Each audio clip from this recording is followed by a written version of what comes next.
வணக்கம் நண்பர்களே, என்னோட சேனலுக்கு உங்களை வரவேற்கிறேன். விருத்தாசுரன் என்ற அரக்கன் இந்திரலோகத்தில் நுழைந்து அங்கிருந்தவர்களை கொடூரமாக தாக்கினான்.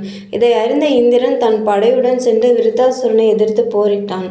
விருத்தாசுரனின் அசுர தாக்குதலை தாங்க முடியாத இந்திரன் அவனிடமிருந்து தப்பித்து தாமரை தண்டு ஒன்றினுள் மறைந்து கொண்டான். அங்கிருந்தபடியே விருத்தாசுரனை எதிர்த்து போரிடுவதற்கான பலம் வேண்டி தவம் செய்ய தொடங்கினான். இந்திரன் இல்லாததால் தேவலோகம் நிர்வகிக்க முடியாமல் போனது. எனவே தற்காலிகமான இந்திரனை தேர்வு செய்ய தேவர்கள் முடிவு செய்தனர். இந்திர பதவியில் அமர்ந்தால் விருத்தாசுரன் நம்மை அழித்து விடுவான் என்ற பயத்தில் எவரும் பதவியை ஏற்க முன்வரவில்லை.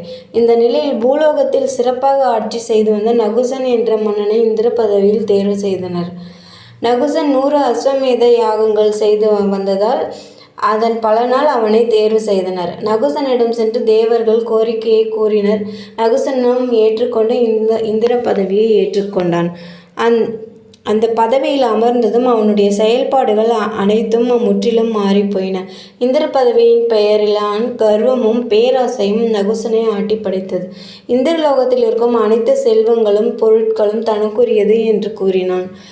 ஏன் நடன மங்கைகளும் இந்திரனின் மனைவியான இந்திராணியும் கூட தனக்கே சொந்தமானவர்கள் என்றான். இதனால் கவலையடைந்த இந்திராணி தேவகுருவான பிரகஸ்பதியிடம் சென்று உதவி கேட்கிறாள். தேவகுரு நகுசனை அழைத்து அறிவுரை கூறுகிறார். ஆனால் அதையெல்லாம் கேட்கும் மனநிலையில் நகுசன் இல்லை. அடுத்த நாள் தன்னை தேடி வந்த இந்திராணியிடம், நீ நகுசன் உன்னை தேடி வந்தால் நீ அவனை ஏற்றுக்கொள்ள மறுப்பேதும் தெரிவிக்காதே. இந்திரலோகத்தில் இருக்கும் குரு முனிவர்களால் செய்யப்பட்ட பல்லக்கில் அவர்கள் உன்னை சுமந்து வந்தால் நான் உன்னை ஏற்றுக்கொள்கிறேன் என்று கூறிவிடு என்று கூறுகிறார். இந்திராணியும் அவ்வாறே கூறுகிறாள். நகுசன் குரு முனிவர்களை அழைத்து இந்திராணி இருக்கும் இடத்திற்கு தன்னை அழைத்து செல்லுமாறு கட்டளையிடுகிறான். இந்திர பதவியில் இருப்பதால் அவன் கூறுவதற்கு மறுப்பேதும் சொல்லாமல் முனிவர்கள் அவனை சுமந்து செல்கின்றனர். செல்கின்ற வகையில் வேகமாக என்று பொருள் தரும் வகையில் சமஸ்கிருத வார்த்தையான சர்ப்ப என்று சொல்லி விரட்டி கொண்டே இருந்தான். அந்த பல்லக்கை சுமத்து சென்ற முனிவர்களில் ஒருவரான அகத்தியருக்கு அது எரிச்சலை தந்தது. கோபமடைந்த அகத்தியர் நகுசனை பார்த்து, எங்களை சர்ப்ப என்று விரட்டிய நீ இப்போது மலைப்பாம்பாக மாறி பூலோகத்தில் விழுந்து காட்டில் அவன் அலைந்து திரிந்து கஷ்டப்படு என்று சாபமிடுகிறார். தன் தவறை உணர்ந்த நகுசன் முனிவரிடம் மன்னிப்பு வேண்டி விமோசனம் கேட்கிறான். அகத்தியர் கோபம் குறைந்து, நகுசனே, நீ பூலோகத்தில் மலைப்பாம்பாக வாழ்ந்து வரும் காலத்தில் வன வாழ்க்கை மேற்கொள்ளும் பாண்டவர்களில் ஒருவனான பீமன் உன்னிடம் மாட்டிக்கொள்வான். அவனை உன்னிடமிருந்து மீட்பதற்காக அவனுடைய சகோதரன் ஒருவன் வருவான். அவன் நீ கேட்கும் அனைத்து கேள்விகளுக்கும் சரியான பதில் சொல்வான். அப்போது உனக்கான சாபம் நீங்கும் என்றார். முனிவரின் சாபத்தால் பூலோகம் வந்த நகுசன் அஜகரம் என்ற பெயரில் மலைப்பாம்பாக மாறினான்.